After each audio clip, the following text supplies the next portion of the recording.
This fertile wooded valley is a land of giants. In it, one creature rules above all others, a highly evolved killer. For 1,000,000 years, this top predator has lived unchallenged. It is Smilodon fatalis, the saber-tooth.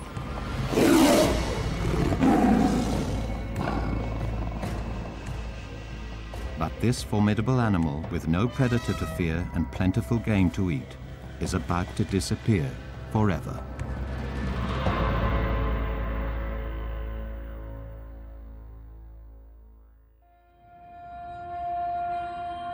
"11,000 years later, a city of freeways and skyscrapers has arisen from the valley.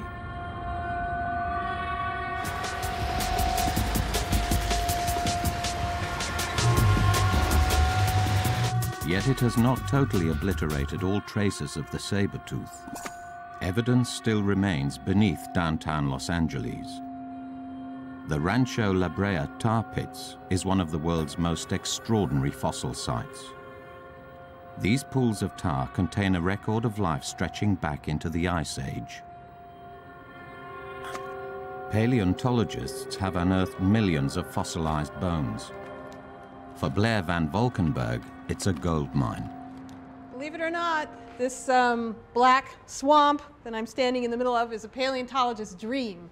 I mean, it is hard to believe looking at it, but it is chock-a-block with bone. I mean, from all the tar pits that are in this small area, there are over 4 million specimens that have been found. Things as small as rodents and as large as mammoths. This paleontologist's dream is the result of an accident of ancient geology. Tar seeps from under the earth through cracks caused by California's frequent earthquakes. Pools of deadly oil form just below the surface. 10,000 years ago, you're a thirsty animal, and you might walk out, approach that water, and because you're a rather large and heavy animal, you'd find your feet sinking, and you would struggle, but that would actually probably drive you deeper as you struggled, and pretty soon you'd be in a position from which you were no longer able to get yourself out of.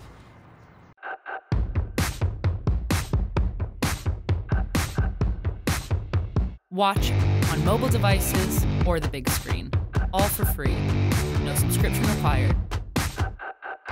Download Veely now.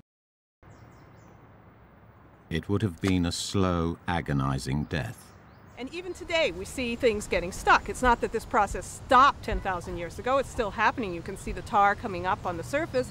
And over here, you can see a little yellow-rumped warbler that probably innocently saw some water or saw a bug on the surface and swooped down to get it and never took off again. Tar is one of nature's great preservatives. So even the smallest of bones remain. Paleontologists can reconstruct the past using the bones of the animals that they find, especially when they're beautifully preserved, as they are at Rancho La Brea. You can reconstruct the strength of the animal, you can reconstruct the size of the animal, you can reconstruct its feeding habits from its teeth. The preservation at La Brea allows us to reconstruct the entire fauna with relative ease. But Rancho La Brea is famous for reconstructing one creature above all others, the saber-tooth. Over 2,000 of them have been recovered. Now we can probably guess that this might be a female. It's hard to tell because female and male saber-tooths were about the same size. So we need to really do a lot of detailed measurements to actually figure that out. And it really illustrates how well the tar preserves these fossils. There's just no distortion. The cat is very beautifully preserved, and it's very easy for us to think about them moving around the landscape here, recreating, at least for a paleontologist, it's easy to recreate them in our own mind and see them roaming the plains of Los Angeles some 11,000 years ago.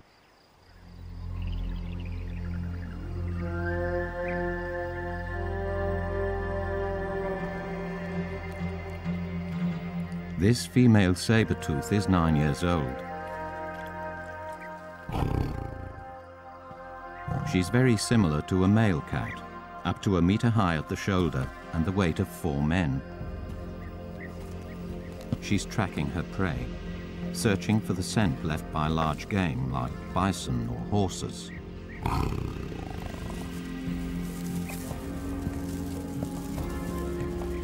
The saber-tooth is often thought of simply as a lion with big teeth, but it's a very different animal.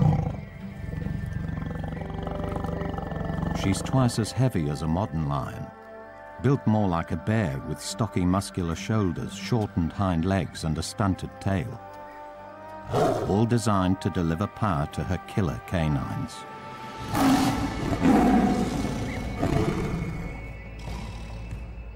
So why did the saber-tooth evolve its bizarre body and even stranger teeth?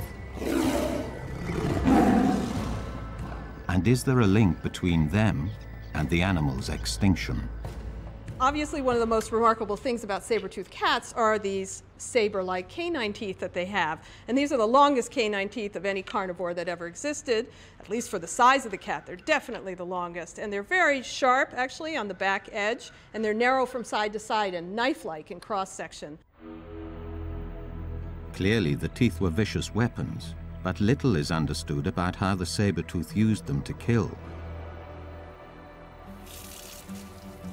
To find out means looking at the muscular structure of the entire body.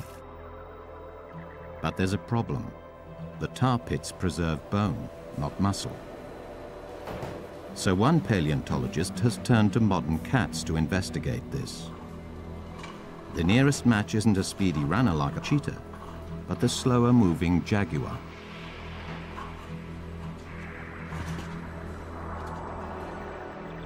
This zoo animal died of natural causes. Now it's helping Virginia Naples to find out how its ancient saber-toothed relative actually behaved as a predator.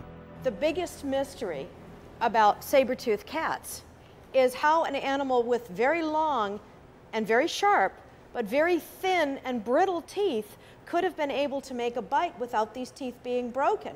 And how were they able to use their muscles in order to generate enough force to make the bite?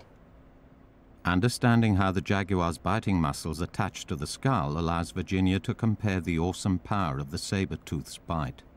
The saber-toothed cat skull, in addition to being larger than the jaguar skull, is different in shape, and you've got much greater space here for this muscle than you do in this animal. So we can assume this muscle was bigger and therefore could exert more force than the corresponding muscle in the jaguar, which would help to give this animal a stronger bite. The skull also reveals the mouth could have opened some 30 degrees wider than the jaguar and other modern cats to administer the killing bite. The shape of the skull and the heavy body both show the creature had evolved to ambush lone animals. We've got an animal here with very heavy limbs, short legs. It would not have been a sprinter. It would have had to hide in ambush and sneak up on its prey. This animal was much bigger, relatively speaking much heavier, with even heavier muscles.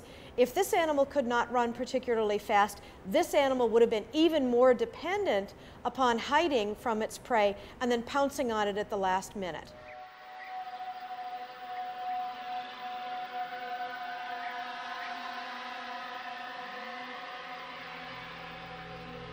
A lone bison has moved into the female's hunting ground in search of fresh grazing. Without the protection of a herd, it's exposed to a terrible risk. The female saber-tooth is hungry, and she has 2 new cubs to feed. Her massive bulk means she can eat around 30 kilograms of meat in one go.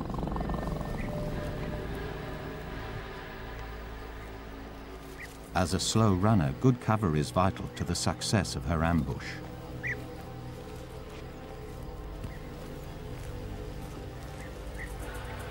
If she can pounce, she's capable of severing a bison's jugular and crushing its windpipe with a single bite.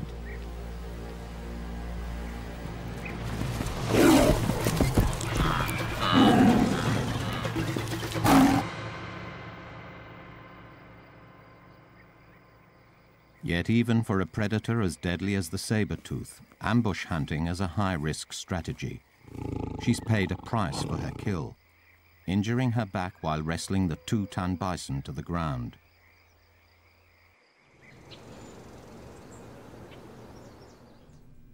Proof that hunting could take a heavy toll on saber-tooths comes from the bones found at Brea, paleopathologist Chris Shaw finds hundreds of similar injuries on saber-tooth bones, many of which he thinks were caused by bringing down large prey.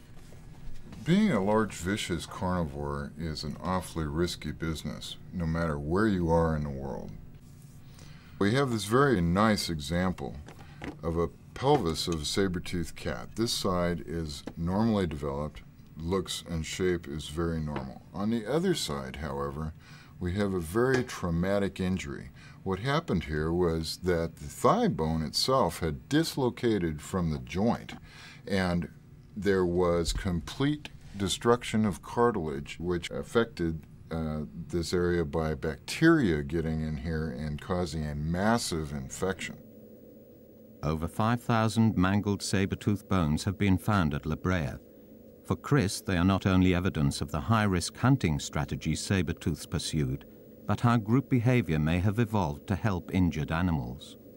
The incredible thing is that these crippling injuries did not kill these animals. What killed these animals was the La Brea tar pits, getting entrapped in the La Brea tar pits. To me, these injuries indicate that these animals were social animals, and being part of a social group affords these really seriously injured individuals the opportunity to feed at group kills and also to be protected by the rest of the group. Several hours have passed since the kill, and the injured female has eaten her fill. She's joined by her cubs. While they eat, she nurses her wounds.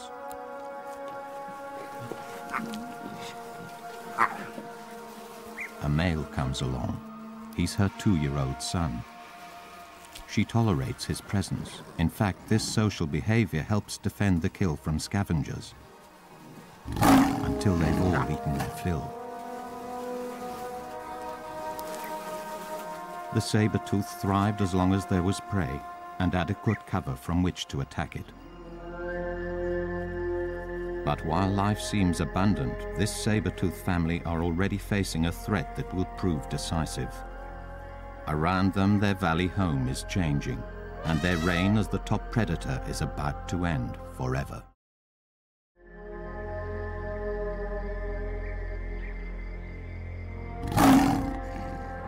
Having reigned as top predator for 1 million years, this saber-tooth, along with the rest of her species, is suddenly facing extinction.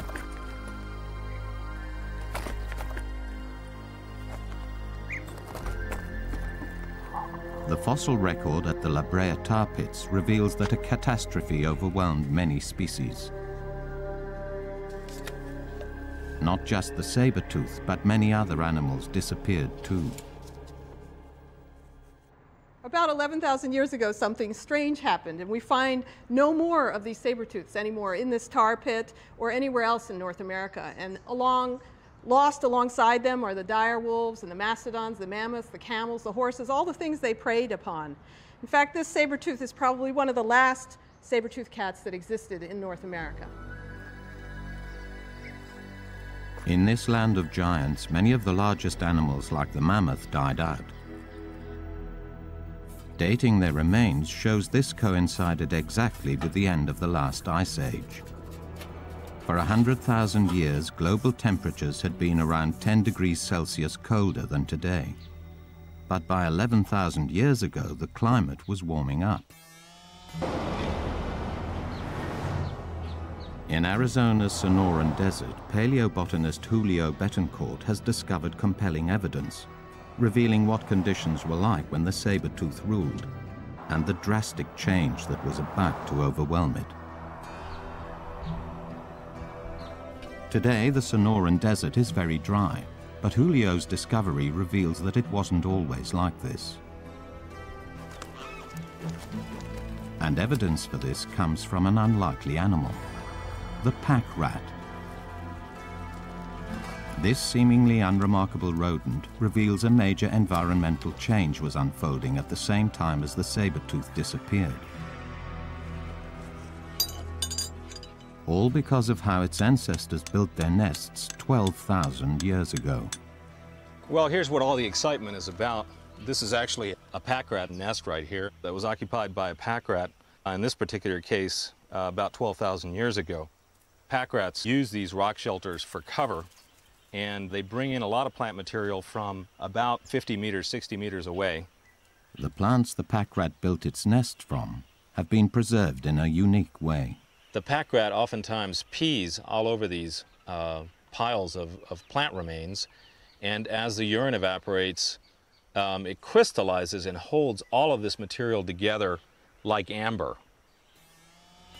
But most significantly, the preserved plant remains confirm forests grew here during the Ice Age when it was colder and wetter. The beauty of it is that the preservation is actually exquisite. We see here, for example, that there are the needles or the leaves of a pine. We also have junipers and oaks. So we know that there were pine, juniper, and oak woodlands covering most of the Sonoran Desert at the end of the last ice age before big herbivores and things like saber-toothed tigers became extinct. But the pack rat evidence from 1,000 years later tells a very different story. The pine and oak forests were disappearing. The Ice Age was coming to an end, heralding massive environmental changes that continue till this day. So the overall trend for the southwestern United States and Southern California since the last Ice Age has been towards hotter, drier environments and towards more desert vegetation. But how could changing vegetation be linked to the extinction of a carnivore like the saber-tooth? While the change didn't affect the female and her cubs directly, it did affect their food supply in vital ways. Ironically, paleoecologist Greg MacDonald believes it actually increased it. The biggest mystery that we have to look at is the fact that not everything goes extinct, that you have animals that do survive. Here in North America, you have mammoths, mastodons, horses, they all disappeared. And yet other groups of animals, like the North American antelope, the American bison, a lot of those animals did survive and did quite well, increased in numbers and spread out. Horses didn't return until Spanish conquistadors reintroduced them a mere 500 years ago. Scientists must explain their extinction, and also why the bison survived and thrived.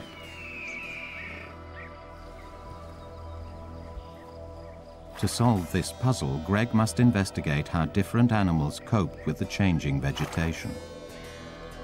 This is not a job for the squeamish. Talking about why some animals became extinct and other ones survived, one of the clues that we can look at is actually in their dung. If we tear apart the droppings of a buffalo and look at the plant fibers inside, we can see that they're very fine, and that's because they chew their food twice. If we look at horses, animals with a simple stomach, you can see that the plant material is much coarser. What this means is that buffalo, the ruminants, get a lot more nutrition out of the plant material than what the simple stomached animals like the horse can do. As the variety and nutritional value of plant life changed, it now seems the ruminants had an inbuilt evolutionary advantage. The variety of plants that's living in an area is changing, and this probably creates a crisis, and those animals that are better at getting the nutrients out survive, like the bison, whereas those that are not as good are going extinct, like the horse. But for the saber-tooth, the proliferation of bison means hard times. Despite the fact she's beautifully designed as an ambush predator, she's becoming peculiarly vulnerable. In drier, more open country, there's less cover, and she'll struggle to hunt using her highly evolved ambush skills. She'll need to chase down her prey, but she simply isn't built for speed. Bison farmer Larry Toller appreciates how hard it is to hunt bison. To kill a bison is damned hard. They don't like to separate from each other. They stay as a very close, tight-knit group. They protect the babies. To get one separated is almost impossible because the herd doesn't want it to happen. The ability to hunt successfully, always a tricky business, was now even more difficult. Not only was there less cover to ambush from, fossil discoveries show Greg MacDonald that the bison were evolving a powerful new defense mechanism. One of the things that we see happens is they become smaller. This does have advantages though, because a smaller animal does not require as much food for survival, and you can pack more animals into a given area, which means you can have larger herds, which has the advantage of more eyes, more animals on the watch out for predators. The growth of large bison herds was another terrible blow to the saber-tooth's chances of survival. As the Ice Age ended, solitary prey is hard to find. Many prey species have disappeared. Others, like bison, have safety in numbers. So while there's plenty of meat on the hoof, catching it is very hard for an ambush predator. Despite being beautifully designed to pounce and kill, now everything is working against her. In bigger groups, the bison spot danger more easily across the open land.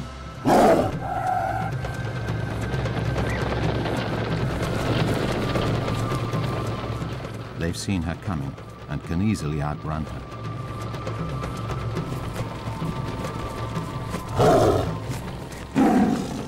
Superb adaptation to an Ice Age environment didn't help the female saber-tooth once that environment changed.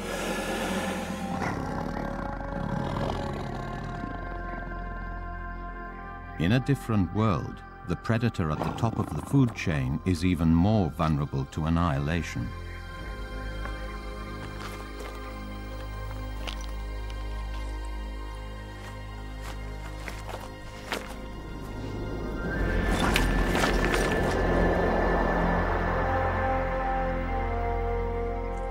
Starving, the female saber-tooth has had to abandon her cubs.